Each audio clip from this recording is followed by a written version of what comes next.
Jai Hind everyone. Our today's topic is cancellation loss for multiplication in a ring.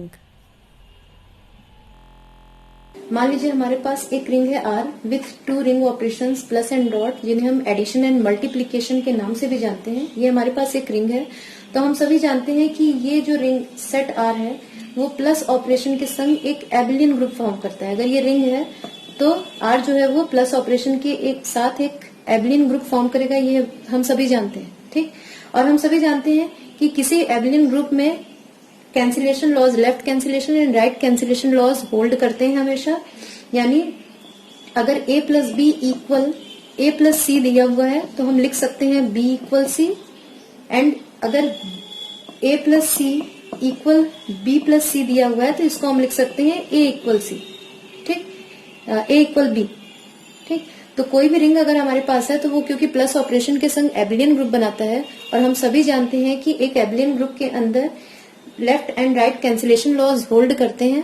यानी a plus B equal a plus C अगर दिया हुआ है तो इसका मतलब हम लिख सकते हैं b इक्वल सी, एंड अगर a plus C equal b plus C दिया है तो राइट कैंसिलेशन से c को राइट साइड से कैंसिल करके हम लिख सकते हैं a इक्वल b। ये हमेशा होल्ड करेगा इस रिंग R के अंदर फॉर दिस ऑपरेशन प्लस।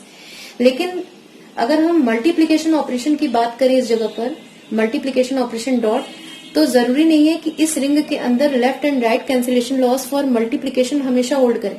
यानी a dot B equal a dot C अगर लिखा हुआ है तो ये जरूरी नहीं है कि b इक्वल से c हो, या अगर हमारे पास दिया हुआ है a dot C equal b dot C तो इसका मतलब ये जरूरी नहीं है कि a इक्वल b हो। ये जरूरी नहीं है, कभी हो भी सकता है कभी नहीं भी हो सकता है रिंग के अंदर कैंसिलेशन लॉस फॉर मल्टीप्लीकेशन। ठीक, लेकिन अगर कोई रिंग हमारे पास ऐसी है जिसके अंदर ये मल्टीप्लीकेशन ऑपरेशन भी left and right cancellation loss को सेटिस्फाई करता है तो हम कहते हैं कि कैंसिलेशन लॉज उस रिंग R के अंदर होल्ड। अगर कोई रिंग ऐसी है जिसके अंदर डॉट ऑपरेशन भी left and right cancellation laws को सेटिस्फाई करता है तो हम कहते हैं कि रिंग जो है वो उसके अंदर कैंसिलेशन लॉज होल्ड कर रहे हैं।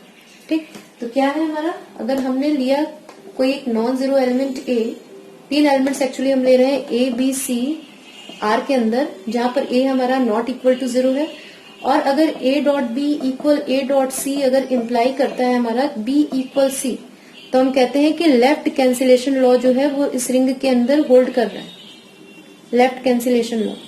ठीक, और इसी तरह अगर हमारे पास दिया हुआ है b dot a equal c dot a, अगर हमारे पास है b dot a equal c dot a और इससे अगर हमें ये रिजल्ट मिलता है कि b इक्वल c है तो इस केस में हम कहते हैं राइट कैंसिलेशन लॉ। इसमें लेफ्ट कैंसिलेशन लॉ और यहाँ पर राइट कैंसिलेशन लॉ होल्ड कर रहा है g के अंदर, R के अंदर। Right cancellation laws, we say that cancellation laws hold in R for operation of multiplication. अगर ऐसी कंडीशन किसी रिंग के अंदर होल्ड करती है तो हम कहते हैं कि उस रिंग के अंदर कैंसिलेशन लॉज होल्ड कर रहे हैं।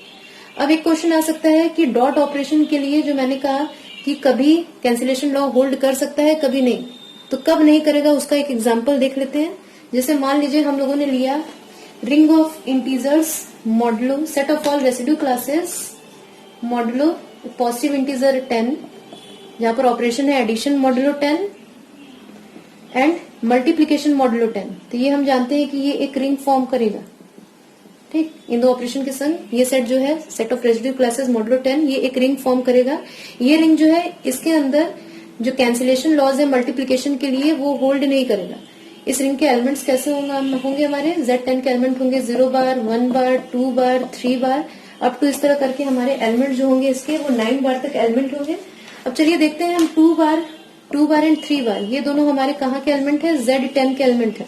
ठीक, और इन दोनों को जब हम मल्टीप्लाई करते हैं, मल्टीप्लीकेशन मॉडुलो 10 लगाते हैं इन दोनों एलिमेंट पे तो हमें मिलता है 6 बार।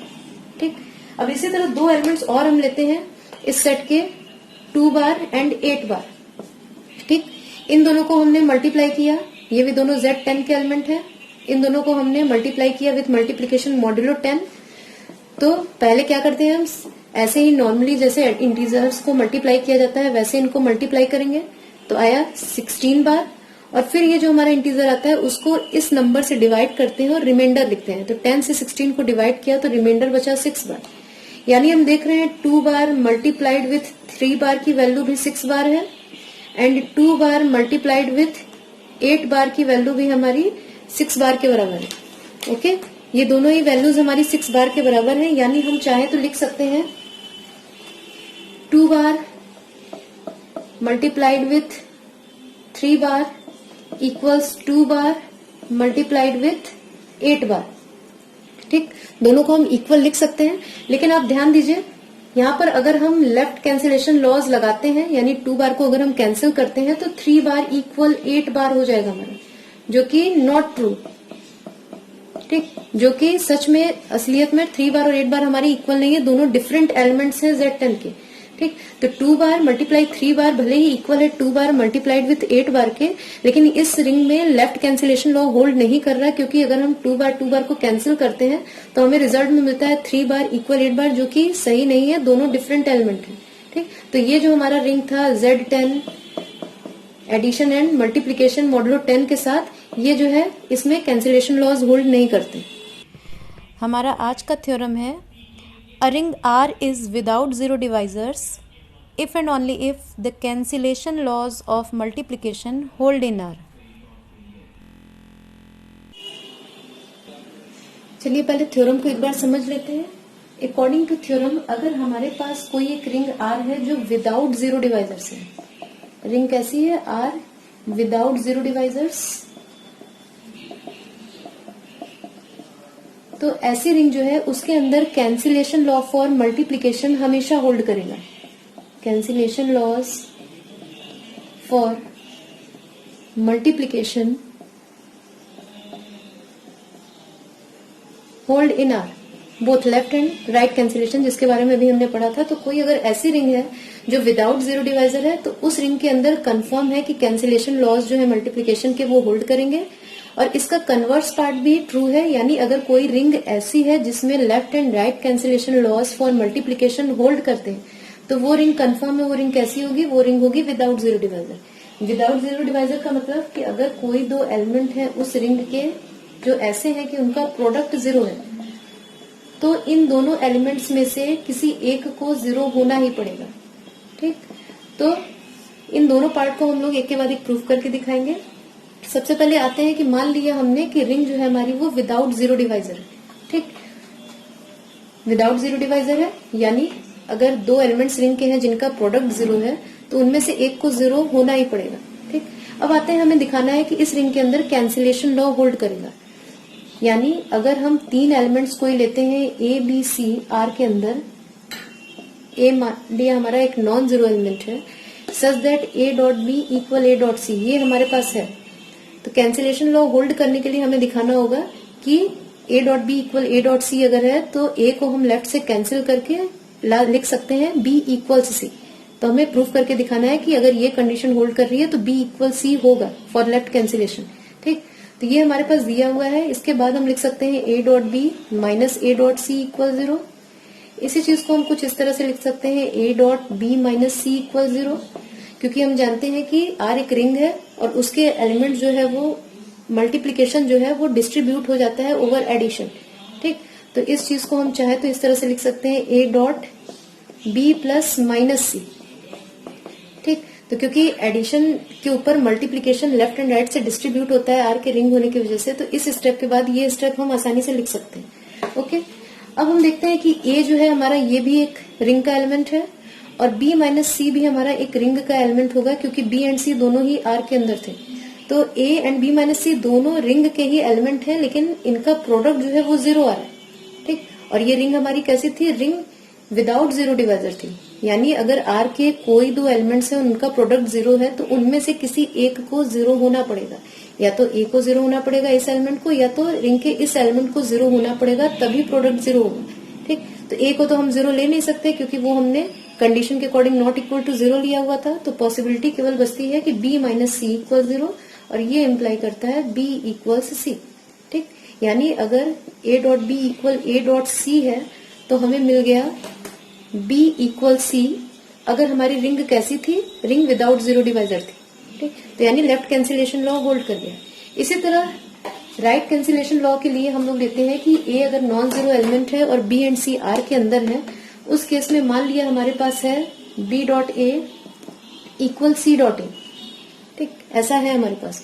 तो हमें दिखाना है कि इसके अंदर राइट कैंसिलेशन लॉ भी होल्ड करेगा, यानी राइट हैंड साइड से ए को कैंसिल करके हम लिख सकते हैं बी इक्वल सी। तो इसको प्रूफ करने के लिए जैसे पिछले स्टेप में हमने किया, इसको लिख सकते हैं B dot A minus C dot A equal 0। Distributive law से लिख सकते हैं B minus C dot A equal 0। ये हमारा रिंग आर का एलिमेंट है, ये भी रिंग आर का एलिमेंट है, और आर के दो एलिमेंट्स का प्रोडक्ट हमारा 0 आ रहा है। तो क्योंकि ये आर विदाउट जीरो डिवाइजर है, तो इन दोनों एलिमेंट्स में से किसी एक को 0 होना पड़ेगा। ए तो ऑलरेडी हमारे पास नॉट इक्वल टू 0 है, तो दूसरी पॉसिबिलिटी बचती है बी माइनस सी इक्वल 0, और ये इम्प्लाई करता है बी इक्वल सी, यानी राइट कैंसिलेशन लॉ भी इस रिंग के अंदर होल्ड कर गया अगर हमारे जो रिंग है वो विदाउट जीरो डिवाइजर। ओके, अब कन्वर्स पार्ट भी देख लेते हैं। कन्वर्स पार्ट में हमें प्रूफ करना है कि अगर रिंग के अंदर cancellation laws for multiplication hold कर रहे हैं तो वो रिंग विदाउट जीरो डिवाइजर होगी। ये पार्ट हमें प्रूफ करना है। तो चलिए मान लिया हमने कि रिंग के अंदर दोनों left and right cancellation laws for multiplication hold कर रहे हैं, ठीक। और हमें जो प्रूफ करना है, हमने मान लिया कि नहीं, जो रिंग आर है वो विदाउट जीरो डिवाइजर नहीं है। वो कैसी रिंग है? रिंग विथ जीरो डिवाइजर है। हमें प्रूफ करना था कि रिंग विदाउट जीरो डिवाइजर होगी, लेकिन कॉन्ट्राडिक्ट करते हुए इस चीज को हम मान रहे हैं कि नहीं, कैंसिलेशन लॉज होल्ड कर रहे हैं, फिर भी रिंग जो है वो विदाउट जीरो डिवाइजर नहीं है, विथ जीरो डिवाइजर है, ठीक। तो आगे जाके हमें रिजल्ट में कुछ कॉन्ट्राडिक्शंस मिलेंगे, ठीक। जो हमें प्रूफ करना है हमने वो नहीं माना, ठीक। तो R is with zero divisor, तो इसका मतलब है डेफिनेशन से कि अगर कोई दो नॉन जीरो एलिमेंट्स हम लेते हैं इस रिंग आर के, तो उनका प्रोडक्ट क्या होगा? विथ जीरो डिवाइजर से अगर रिंग, तो ए डॉट बी की वैल्यू हमारी 0 के बराबर होनी चाहिए, ठीक। तो क्या किया हमने माना कि रिंग के अंदर cancellation laws for multiplication hold कर रहे हैं, और ये प्रूफ करने के लिए कि रिंग विदाउट जीरो डिवाइजर है, हमने मान लिया कि नहीं, चलिए रिंग हमारी जो है वो विथ जीरो डिवाइजर है। तो विथ जीरो डिवाइजर है यानी रिंग के दो नॉन जीरो एलिमेंट्स का प्रोडक्ट जो हमारा वो 0 के बराबर है। इसे हम लिख सकते हैं ए डॉट जीरो, क्योंकि हम रिंग में जानते हैं, रिंग की प्रॉपर्टीज से हम जानते हैं कि ए डॉट जीरो इक्वल 0 होता है। ये 0 की जगह हम ए डॉट जीरो लिख सकते हैं, यानी A dot B equal A dot zero हो गया। और क्योंकि हमने माना था कि रिंग में cancellation laws left and right hold कर रहे हैं मल्टीप्लीकेशन के लिए, तो यहाँ पर A dot B equal A dot zero है, तो हम लेफ्ट साइड से ए को कैंसिल कर सकते हैं, यानी हमारा रिजल्ट आएगा बी इक्वल 0, जो कि एक कॉन्ट्राडिक्शन है इस पार्ट का, क्योंकि बी हमारा नॉट इक्वल टू 0 था। यानी अगर हम ये मान के चलते हैं कि आर जो है वो विथ जीरो डिवाइजर से, तो उस केस में हमें एक कॉन्ट्राडिक्शन मिल जाता है, यानी हमारा ये एज्यूमशन गलत है कि रिंग विथ जीरो डिवाइजर है। हमारी रिंग जो है वो क्या होगी? विदाउट जीरो डिवाइजर्स होगी, अगर रिंग के अंदर cancellation laws for multiplication hold करते हैं तो।